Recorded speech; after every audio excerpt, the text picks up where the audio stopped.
तो मैं आपसे पूछता हूँ, म्यूचुअल फंड किसके लिए सही है? म्यूचुअल फंड सबके लिए सही है, परंतु उसके लिए सही समय, सही मात्रा और सही जगह का होना बहुत जरूरी है।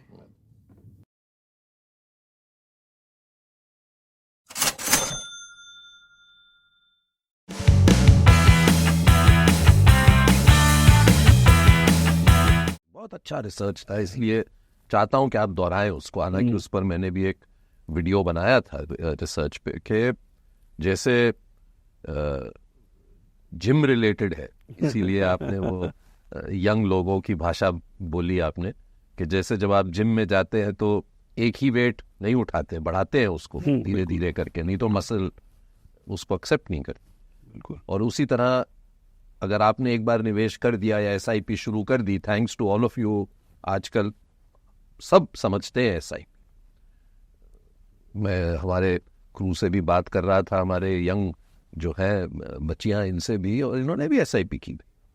हाँ, और लेकिन प्रॉब्लम ये है, उसको वो बढ़ाना क्यों ज़रूरी है हर साल, वो आपने उस रिसर्च में बहुत अच्छे से एक्सप्लेन किया और डिफरेंस बड़ा दिखा मेरे। तो हमेशा मुझे क्या लगता है कि एक जो सब्जेक्ट आप स्टडी करने की ट्राई कर रहे हो, उसको उसी सब्जेक्ट को स्टडी करने के बजाय अगर आप अलग अलग सब्जेक्ट्स में उसका कंपेरेबल ढूंढोगे तो चीज़ ज़्यादा समझ में आएगी। इसीलिए मैंने एग्जाम, जैसे अगर मैं किसी को बोलूँ कि भाई, जैसे समझो आपकी तनख्वाह 15,000 है, 25,000 है, 30,000 है, 40,000 है।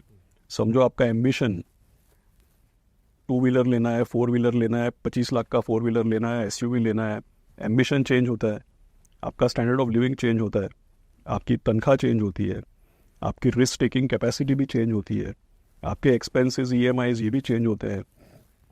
तो क्या है कि भाई, मैंने देखा है कई बार, जिसकी 25,000 की तनख्वाह है, 50,000 की तनख्वाह है, लाख है, 2 लाख है, चाहे SIP हो, चाहे इवन इंश्योरेंस हो, ये लोग सही मात्रा में नहीं करते हैं। देखिए, म्यूचुअल फंड तो चलेगा, शेयर बाजार तो चलेगा, अपना ये रिटर्न भी बनाएगा, लेकिन सबसे बड़ा डिटरमिनेंट तो यही है ना कि भाई आपकी स्टैंडर्ड ऑफ लिविंग तभी चेंज होगी, या आप अपनी महत्वाकांक्षा तभी पाओगे जब आप सही प्रमाण में उसका इन्वेस्टमेंट या सेविंग करोगे। तो समझो कि भाई आज मैं 2,000 रुपये की SIP करता हूँ, तो जैसे जैसे मेरी कैपेसिटी और स्टैंडर्ड ऑफ लिविंग और एक्सपेक्टेशंस जैसे जैसे बढ़ते हैं, तो मेरी इन्वेस्टमेंट का भी उस तरीके से स्केल बढ़ना चाहिए। तो लोग क्या करते हैं कि हर साल अपना जो इन्वेस्टमेंट है उसको रिव्यू करने के बजाय एक जो पहले से प्रथा चलती आ रही है वही चलती है बहुत। फिर क्या होता है भाई, फंड तो चल जाता है, मार्केट तो चल जाता है, रिटर्न तो बन जाता है, लेकिन आपने कैपिटल ही अगर कम लगाया तो फिर आपका कम ही बनेगा फिर, राइट। सो आई थिंक जितना आप कमाते हैं और जो आपके एक्सपेक्टेशंस है उसके अनुसार आपको सेविंग करना बहुत ज़रूरी है। लोग बहुत समय डालते हैं ये सोचने में कि मार्केट चलेगा कि नहीं चलेगा, ये फंड चलेगा नहीं चलेगा, उसका चलेगा नहीं, वो सब बात सही है भाई, लेकिन पहले आप कितना इन्वेस्ट कर रहे हो और कितने समय के लिए इन्वेस्ट कर रहे हो, वो भी तो इम्पोर्टेंट है, वो तो सबसे ज़्यादा इम्पोर्टेंट है। आजकल नवनीत हर आंकड़े अगर हम देखें, यही पॉइंट कर रहे हैं कि जो 25-30 साल से जो मेहनत आपने, आपकी इंडस्ट्री ने की, लोगों को एजुकेट करने की, रेगुलेटर ने की, सरकार ने की, कि ऐसा लग रहा है जैसे कि अब एक जो जहां हम वही 5-6% के दायरे में रहते थे। मुझे तो बहुत दुख होता है ये देख के कि नवनीत मुनोट जैसे फंड मैनेजर्स, आप of course later on CIO भी थे, अब तो आप MD CEO हैं एक दूसरी कंपनी के, लेकिन इतनी मेहनत कर करके आप देखें, अब 30 साल की एनिवर्सरी कई स्कीम्स की हो रही है, मैं देख रहा था। और जब मैंने अपनी किताब भी लिखी थी तब भी आपसे बात की थी मैंने कि कितनी ऐसी स्कीम्स हैं हमारे देश में जिन्होंने पिछले 20-25-30 साल में 20%, 21% कंपाउंडेड रिटर्न्स दिए, और ये तो अनहर्ड ऑफ, इतना तो वॉरेन बफेट जी भी नहीं कर पाए। बिल्कुल। लेकिन फिर भी आज भी कभी देखते हैं ग्रीड है, डर है, भारतवासी क्यों नहीं भारत की ग्रोथ में स्टॉक मार्केट के थ्रू, म्यूचुअल फंड के थ्रू आ रहे हैं? नहीं, अभी जुड़ रहे हैं, बहुत वर्षों की मेहनत है। जैसा आपने कहा 30 साल से कई सारे फंड्स हैं जिनका इतना बेहतरीन ट्रैक रिकॉर्ड रहा है। अब विश्वास आने लगा है। बिकॉज पहले ऐसा लगता था कि म्यूचुअल फंड का मतलब जब बाजार में तेजी आए तब पैसा लगाओ, उसके बाद 1-2 साल में लोग वापस, जब बाजार कभी भी अगर गिर गया तो उस समय वापस डर लग जाता था, बंद कर देता था। लेकिन धीरे धीरे हमने जो ये म्यूचुअल फंड सही है, म्यूचुअल फंड सही है, आप बाजार के उतार चढ़ाव से मत घबराइए, एसआईपी का एक अच्छा जरिया है जिसके जरिए आप एक अनुशासित रूप से हर महीने थोड़ा थोड़ा पैसा लगा कर भी बहुत बड़ा पैसा बना सकते हैं। आज बहुत सारे फंड्स हैं हमारे, जैसे HDFC बैलेंस एडवांटेज फंड, उसको 30 साल हो गए।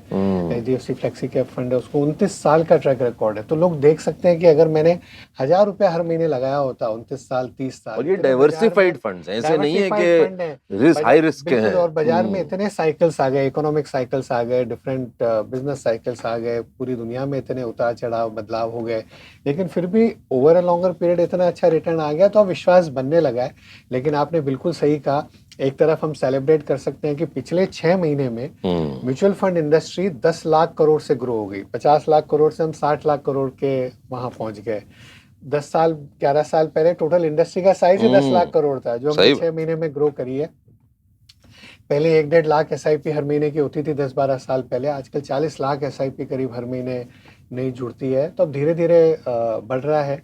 जो B30 टाउन जिनको बोलते हैं, सिटीज जिनको बोलते हैं, बियॉन्ड टॉप 30 सिटीज, वहाँ से ज़्यादा SIPs के नंबर आ रहे हैं। सो ये बहुत ही अच्छा, मैं कहूँगा कि एक रुझान है, बहुत ही अच्छा एक ट्रेंड है, और ये बढ़ता रहेगा विवेक। और आप लोगों ने भी, आपने किताब लिखी, आप बरसों से 30 साल से हम सब लोगों से मिलते हैं, यही मैसेज लोगों को दिन रात देते हैं, हम लोग भी कर रहे हैं। रेगुलेटर्स ने हमारे बहुत अच्छा काम किया है कि इंडस्ट्री में ट्रस्ट बढ़े लोगों का, ट्रांसपेरेंसी बहुत हाई लेवल्स की है।